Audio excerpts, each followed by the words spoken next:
Thank you so much for coming. Cannot hear. Walao. Quite loud leh. Okay. Good morning. Thank you so much for coming out this morning. And hopefully, this will be a beneficial day.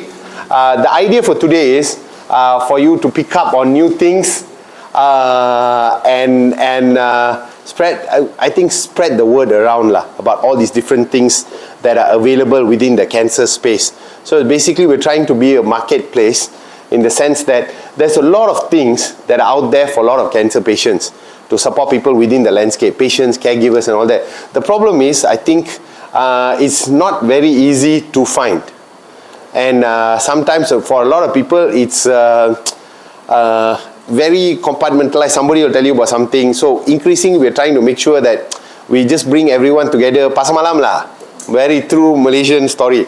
So now, this next set of topic is actually a very weird topic for me to speak. And we actually spoke about it to my colleagues in Gene Solutions as well. Because it's about screening. And the issue with screening is, why are we wasting this session of people already in the cancer, cancer punya landscape? Many of you all are caregivers, many of you are patients. Why are the monkeys coming and talking to me about screening? I already passed the stage there. I'm already diagnosed. So, the solution or the story is actually very simple. Okay? As you all know, why you all are here is, in this session particularly, is actually we need your help. Punya story. Okay? And I'll tell you why. 60% of all our cancers are still diagnosed in the most lousiest conditions possible, which is 3 or 4. And the main reason for this is because for a lot of our cancers, as you probably know as well, the issue is that it is quite silent. It is quiet until you get the big symptoms. The vomiting blood lah, the collapsing lah, only then you're picking up that something is really wrong. In between, okay, it's difficult to figure out that there's actually something wrong. And this is really the challenge for a lot of us. So, what are a lot of people doing? Because unlike what people think, so always, and this is something, like I said, I always will tell people this, saya doktor mah, saya boleh kutuk doktor, orang kutuk susah. So a lot of doctors will have this idea that, patient don't care. Patient just keeping quiet. Patient is coming late. But that's not really the true story.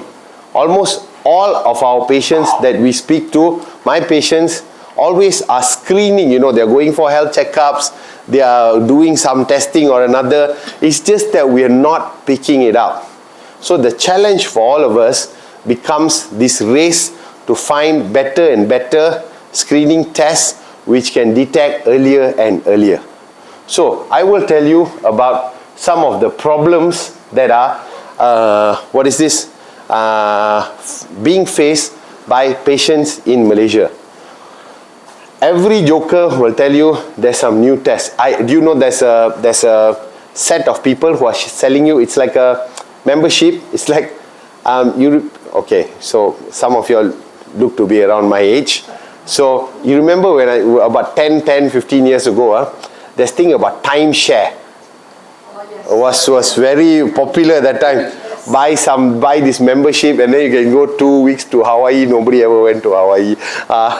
And you can go to all these places. So similarly, there is a big group that sells this timeshare now. You pay, I think, about 8,000 or 9,000 a year.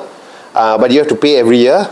And every year you can go for something that they call a full body scan, which is basically you do a MRI of the entire body.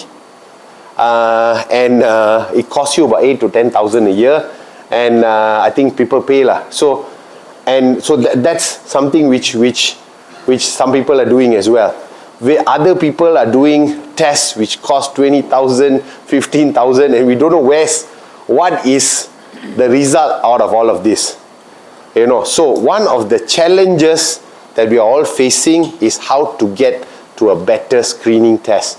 And the problem or the challenge with screening tests is they need to be easily done and they need to be accessible. So this becomes, I think, one of the big challenges. So why are you all here today is one, and my colleagues some of my colleagues will speak to you about this other testing and all that they have, but I'm here to tell you all three things. First thing is that screening is something which needs to happen every year. And this is a message you all really have to help share out. Because the screening is only as good as the time you did the test. The moment you did the test, the result is useless already. Screening is about finding out, because for a lot of people, they have this idea that I do screening once, next year no need to do. In fact, very funny, I got people in Malaysia who have this another weird idea that they feel that I did the test. Don't laugh, it's quite funny one. When I first hear also, I got very confused. They did the test. Test is negative. Then they got so upset. Because they're like, wow, I pay so much money and do, and she got no result. I was very confused really. I was like, wow, you want a positive result, is it? The next joke is even funnier. Next year also must do. No need every year we do the test negative, what? Wasting money.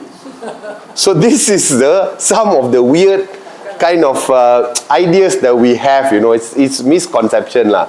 So the first point that I want to carry home, I hope to be able to get you guys to carry home is this. Screening needs to be a continuous thing. It needs to be done every year. So only if you do screening every year, kind of for most people it's every year lah. High risk, sometimes you talk about 6 months, but that's quite uncommon lah.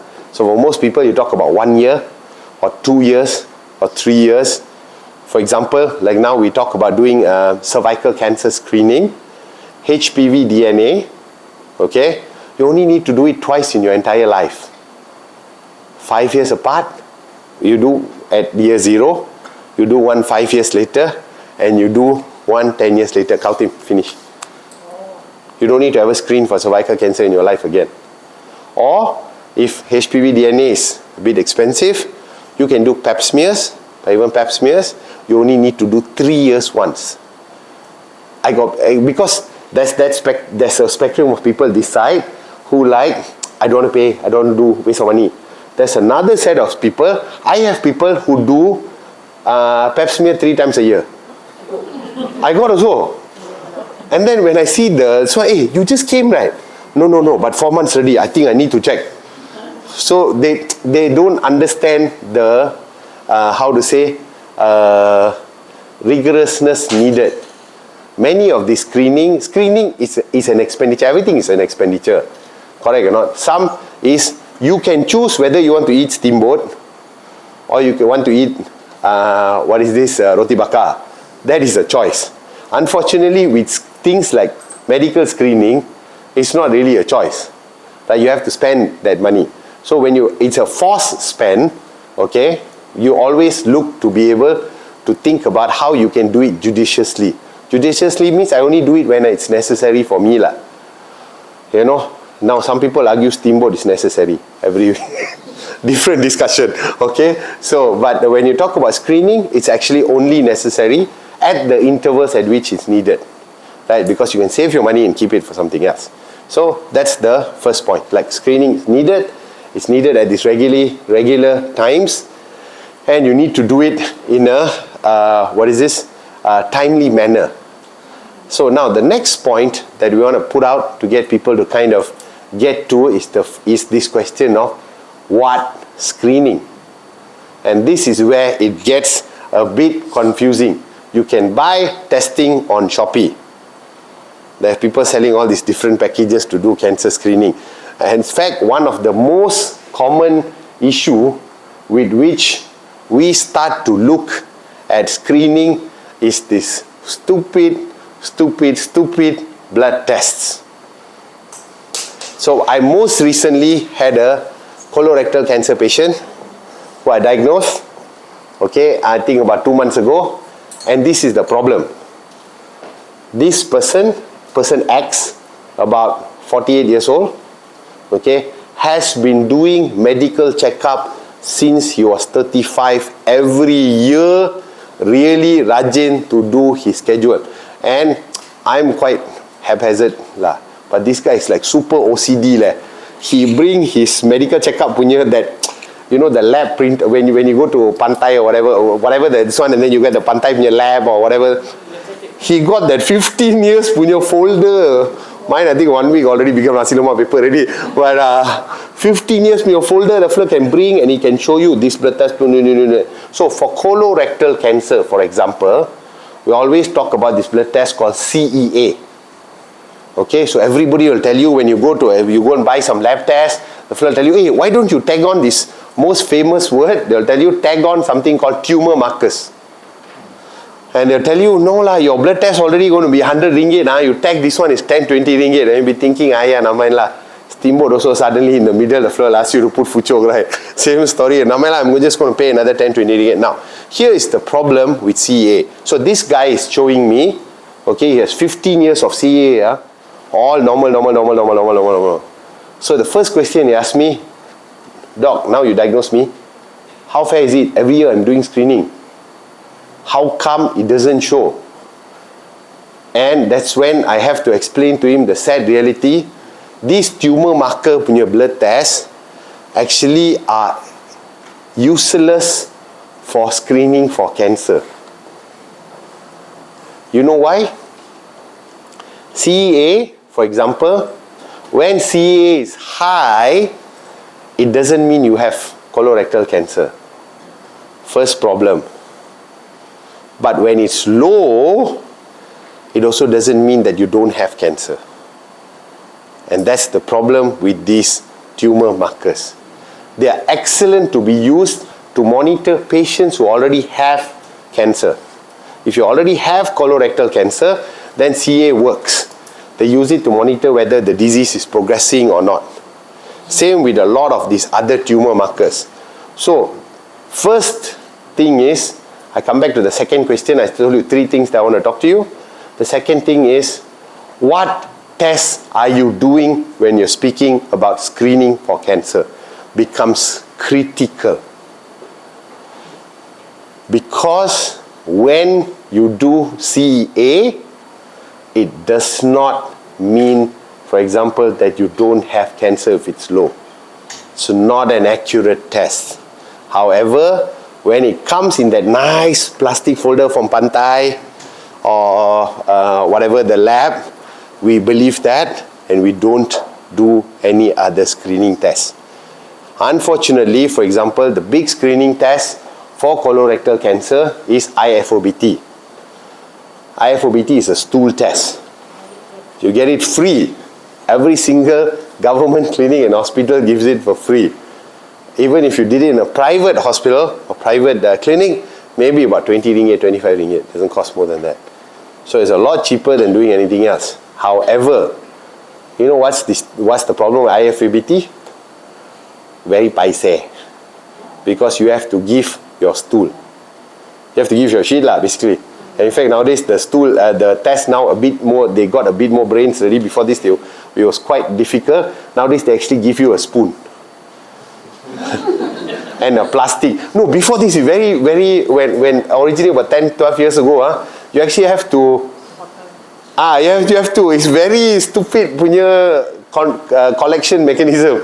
Now, like when we give it, we actually give you a plastic as well. Because, see, how difficult is this? On a sitting toilet, okay, you actually have to put the plastic, okay, sheet, then scoop out, and then only 2 spoons lah. Now it comes with a spoon. Last time you have to put your hand and dot. So last time, after a while, they started giving plastic glove. Like, walao. So the test becomes so difficult to do until nobody wants to do it. So instead, when you think about a stool test to screen for colorectal cancer, and then you say, oh yeah, I can check for colorectal cancer in the blood at 10 ringgit. So everybody is lazy, we opt for the 10 ringgit. So, but the problem is this. You need to be aware that these tumor markers are horribly insensitive. CA will be high in the blood only in later stages of cancer. For example, PSA. PSA, on the other hand, is a relatively quite, sharper test. PSA is prostate-specific antigen, screens for prostate cancer. But even then, PSA, when it's high in the hundreds, thousands, you know that it's memang obviously prostate cancer, that you have prostate cancer. But in the 20s, 20-something, you can't use it as a marker. It doesn't mean that it's positive, doesn't mean that it's negative. And that becomes the big challenge. So if you trusted a PSA and just went ahead, and like every day, because same, it's another 10 ringgit on a blood test. Add a PSA lah, another 10 ringgit. So add lah, another 10 ringgit. But it doesn't mean anything. What is actually more accurate is not just the PSA, it's actually the examination by the doctor to see if there's an enlarged prostate, and if necessary, if there's a suspicious kind of marker, which actually you can see from your own symptoms, that actually is a much more accurate screening test. Again, some people charge up to 80 ringgit, 90 ringgit for PSA in private. It's crazy. Test doable for 10 or 15 ringgit already nowadays. So then again, it becomes but it's a test that cannot stand alone. And that's the problem with a lot of these screening tests. So we come back to the question of what's a really good screening test. So I talked to you just now about diagnostic tests and like MRI. Now, the question you need to ask is MRI good to screen for cancer? Actually, if you ask me, MRI is very good to screen for cancer. If you can do whole body MRI every year, it's actually very, very, very good. Because MRIs don't have radiation. Unlike X-ray, mammogram, CT scan, all these got radiation, you know. MRI is magnetic, so tak ada radiation. So very safe. But MRI head alone, 2,000. Body until here, another about 3,000 something. And then bawah, the pelvis and below is another 3,000 something altogether. That's why, remember I told you the first selling the membership about 9,000 something. Everybody very happy to buy because it's cheap. But if you can afford to spend 9,000 ringgit every year to do screening, because this is the problem. It's not you're buying the one-time Toyota and then not buying again. Every year you need to keep spending the 9,000. It becomes illogical. Unless you are Ananda Krishnan punya son also not getting married, rugi already. He jadi Sami, you know, right? He became a Buddhist monk. Or now the Grab CEO, maybe his sister, daughter, or son. Unless you're married to them, that you have that kind of money to throw, sure, well and good. But if not, it just doesn't make sense. So in order for you to have screening, those tests need to be cheap, and if needed, you need to be able to do other testing like diagnostic testing, and diagnostic testing is what is most accurate, but diagnostic tests are usually more expensive. They're in the thousands lah. So for example, I tell you about the prostate cancer punya screening, for example. So now prostate cancer, we use the triad, where we use a PSA result, we use the examination of the doctor together, and if the patient has a certain number of symptoms, all these correlated together only will give you the reason for you to have a diagnostic test. And a diagnostic test for prostate cancer is either a biopsy, or now you can do a multi-parametric MRI, which is a couple of thousand ringgit lah. So, but before you spend a couple of thousand ringgit, the screening test, which may be all in all, maybe is less than 100 ringgit in total, the doctor's consultation, the PSA test, this one, that will actually determine whether or not you need to go and get a multi-parametric MRI or a biopsy, depending on what your urologist thinks is the best way to diagnose lah. Okay? But this 100 over ringgit is the one that you can spend every year. Compared to, because, don't get me wrong, still, if you ask me, if you want to screen for prostate cancer by doing a multi-parametric MRI, every year is about 3,000 something, I think 4,000 now. Very good, but you can afford to spend 4,000 every year until you're 80 years old. Mati leh. It doesn't make sense. So which is why screening tests need to be, the sharper we can get it, the better, but also it needs to be affordable. And the second, like I said, the second thing is, as I was saying, not all screening tests need to be done every year. For example, for colorectal cancer, one of the good things that you can do, I told you, is an IFOBT. But for older people, colorectal is now almost the #1 cancer already, male and female. Okay? It's good to get a colonoscopy. Okay? And a colonoscopy now is, it depends, between about, of course in government you can get it for free, you have to wait like probably 2 years. Then that's the real problem, different story, different discussion. But you can get it done at private between about 1.5 to 2. Okay, some places, I think Atas, Gleneagles, they give you one latte or so. They've got some aromatherapy, so I'm kidding. A little more expensive hospitals do it for about 3K. But the most important message is this: you only need to do a colonoscope 5 years once after you're 50. If you're doing it when you're 40, you only need to do it once in 10 years. 10 years to spend 3,000, I think okay leh. Even if you divide it by 10 years or so, it is like 300 per year. If you divide it by days, I think that's all it is. So, screening, important, but also the timeliness of the screening is important as well. Because no point wasting money. Again, because some people, I got one friend, not a patient, friend, he goes for colonoscope twice a year. Yeah. Not that loaded, he's not married to Ananda Krishnan, your daughter. But he like I said, I use the term friend, quite good friend, but a bit weird. So he feels when they do the colonoscope, the pipe, the hose or whatever, the thing, the device actually cleans his bowel. So that's why he goes for colonoscope twice a year.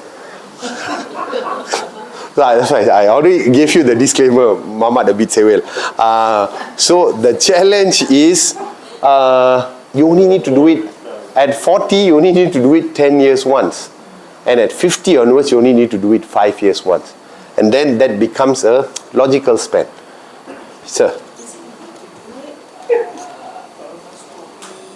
Regularly, or is there any side effect after the colonoscopy? So if there are side effects, they're usually from very minor issues, like you may have some upset stomach for a couple of days, that kind of thing. It's just the irritation of the gut that goes through. But after that, it will resolve. So no real side effects. The bigger side effect is the wallet lah. Not really Lama. And that's why I'm telling you, you actually only need to do it 5 years once. So not every year at all. So once it's good for 5 years.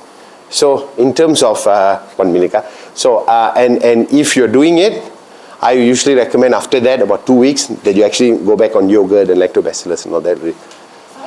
Go back on yogurt, lactobacillus and all that for about 1-2 weeks, and it'll sort out all this bacteriosis and whatever lah. Yes, ma'am. When you do the colonoscopy, do you remove all the pieces from the colon, or because they say you always have storage there? Absolutely. So if you remember, when you do colonoscopy, they ask you to bowel prep. Yes, yes. So everything comes out, is it? Mostly, they try to get it out lah. 3 days ago. 2 days already, nothing coming out anymore. No bowel movement at all. Oh, 2 days before or 2 days after? 2 days after. 2 days after lah. Yeah, so it's sometimes, like I said, like in different people, it's different. So I would say always after like colonoscopy and all that, next 1-2 weeks, I always tell people go back on lactobacillus, yogurt, drink a lot of water to flush the system, just to get everything working. Because sometimes, I don't know whether you had general anesthesia. Yes. So general anesthesia usually will slow down the bowel for a couple of days. So it's not really the scope, it's the general anesthesia that actually is causing the bowel slowness, the sluggishness. Yes, Ka? You mentioned that the cheaper way for colorectal cancer is to do the FOBT. But if we do the FOBT every year and it's negative, do we need to go to colonoscopy? Absolutely no. But if for a lot of people at the age between 40 to 50, I'll tell you go for one colonoscopy. Just so that you're like 100% happier to sleep at night. You don't need to do it because you're absolutely correct. And a negative IFLBT means that you actually don't need a colonoscopy at all.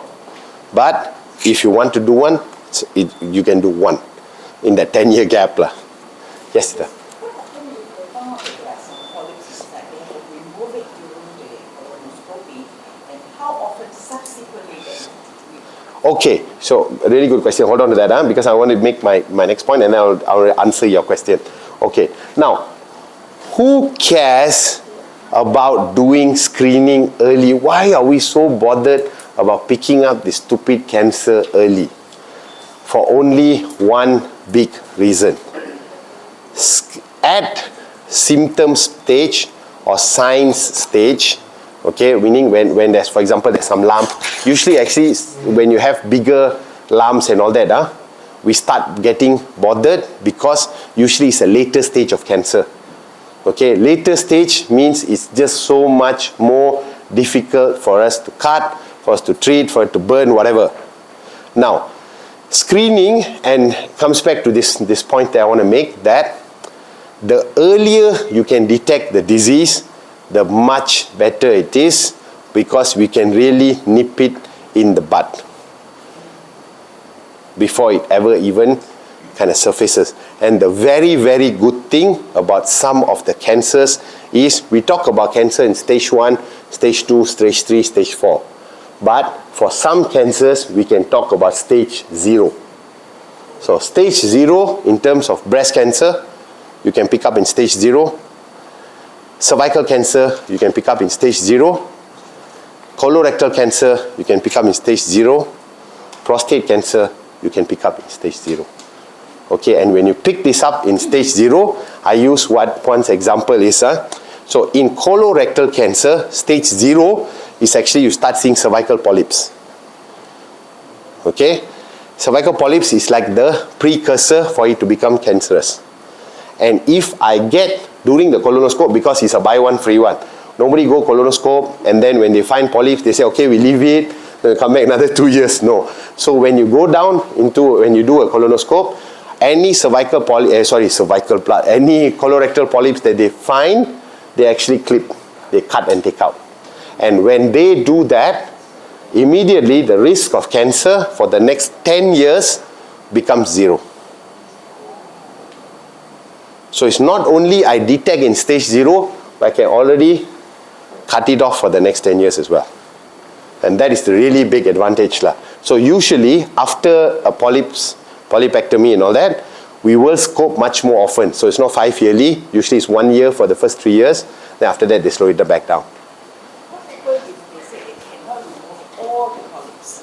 They say some of them is too small for them to remove. So which is why, if you notice, if you have polyps already, when they start doing the colonoscopy, it's every year for the first 3 years, because then they see whether they monitor to see whether is the polyps bigger a bit, because next year when I go in, I can cut the reward again. So that's why we keep those intervals, right? So same with cervical cancer. Yeah, I can pick you up in stage 0.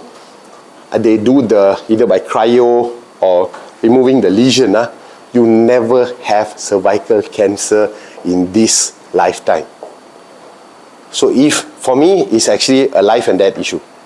If I can screen you early enough, I can give you back your life 100%. And that's how important the screening story is. Now, as I was saying, and many screening tests are uncomfortable. They are painful, for example. So that's why, and people easy to do. Like pap smears are very effective, but people don't like to do in this country because it's painful. Same thing with mammograms. More than actually less than half, 1 out of every 2 people in Malaysia will not do a mammogram because they feel it is painful. So we start to think also, I mean, I can spend about another 20, 30 years, start to educate people, everything, but we also know in our minds, physicians, researchers, we need to start moving to tests which are easier to do. Remember I told you, even though FOBT is accurate, doable, still people prefer your 10 ringgit for your blood test. Because not mafan, not paise. You know, so same thing is, over time, we need to age the screening bullet, the screening punya spectrum, we need to move it to become more and more non-invasive tests. I was just with some people in Japan where they are trying to work on something where you go to urine, and when you urine, you can pick up about 40 different diseases, including few cancers and all that. Very far away, still maybe about 5 or 6 years away from getting to there. But that's what we are trying to work towards. Of course, this is better than South Korea. South Korea, since about 4 or 5 years ago, I don't know whether you all were aware, South Korea, everyone has private insurance. It's mandated by the government pays, and then everybody has to pay something as well. Okay. Their insurance is like car insurance. Every year you have to go, now actually, by the way, just to share with you all, I just found out something very interesting. If you download the My JPJ app, part-time working for JPJ now. If you work for the My JPJ app, you can renew your IC, license, road tax, and even the insurance and all that. It's quite interesting. Anyway, sorry, a silap advertisement. Okay, now come back to this. So in Korea, every year, they will send you a box to your house. Inside the box, you have to give stool sample, urine sample, and they have a little vacuum cleaner with a machine thing, chuchu, and you have to take your own blood. And you have to send it. If you don't do this, your insurance don't renew. So it becomes zero. So it's very interesting because everybody is forced to undergo the health screening. Since about 4 or 5 years ago, they even do for women, they put the cervical cancer kit, the self-sampling kit is inside that box as well. So everybody get the box, you send, and then your results come out online, but it's whole nation, so everybody has, and then of course if you got something wrong, they already follow you up already lah. So very interesting. So of course, in Malaysia, our popular story is, we all will talk today and they will say, government now must do. Yeah. My story to you all is, government not going to do that. They will do another 50 years time. The fellow got no money to buy for you X-ray also. Okay, so, but these are things all of us can do by ourselves. Right? And you need to push out this messaging to a lot more people. So, like I said, basically, now, this is the thing. People know they should do something to get tested.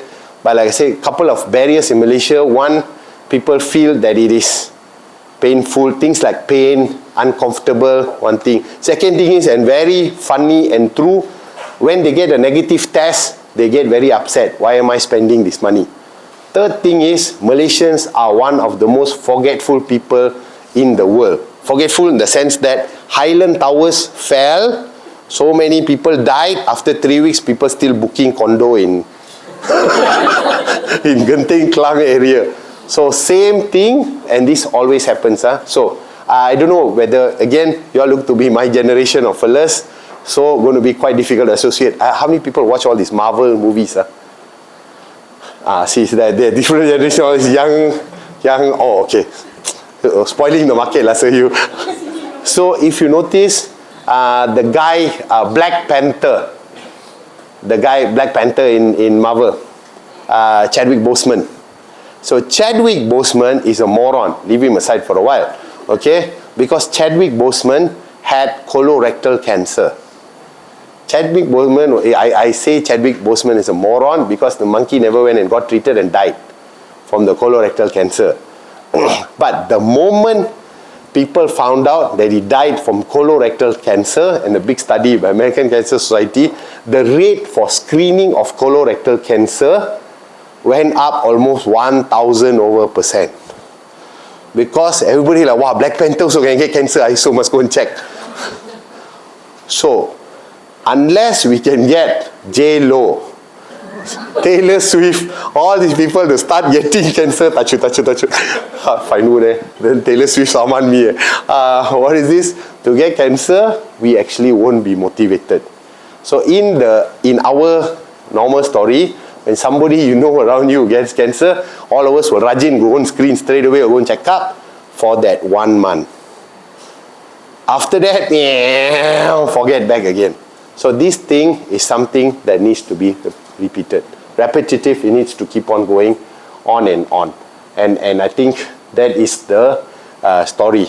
I talked to you all about why screening, why you need to start pushing this out more and more. And it's not only the screening, I'm wrapping up already, because I already kena jeling kau already. Next speaker going to kill me. You need to screen, one. Second is you need to screen regularly. 3, you don't need to screen for everything every year. Some things you only need to do few years once. Okay? And save your money. Use it to buy steamboat. 4th is, okay, and this is equally as important, choose the screening test so that they can give you the best accuracy, so that it means something. Don't do unnecessary screening tests which have no value. Right? They need to be more and more accurate. So my colleagues will talk to you about some of the new things that are up in the market now as well, but the old ones still work. So the most important thing is, the earlier you pick it up, the better it is for you to get back into normalcy. And I think that is really the big picture. Yes. One question. Yes, ma'am. Mammogram and then cervical cancer, that you have to do it yearly until you die? No, so this is the good news with most cancers now, but it's accurate, I think, for my generation of people. I think younger people are going to have that challenge, but around our batch of people, I think you're looking to about 70 generally, and then after that you get a get out of jail free card. Get out of jail free card, in the sense that the rate of cancer after about 70 drops really very low, with the exception, of course, of prostate cancer. That's the only cancer which hits older men, right? 60, 70.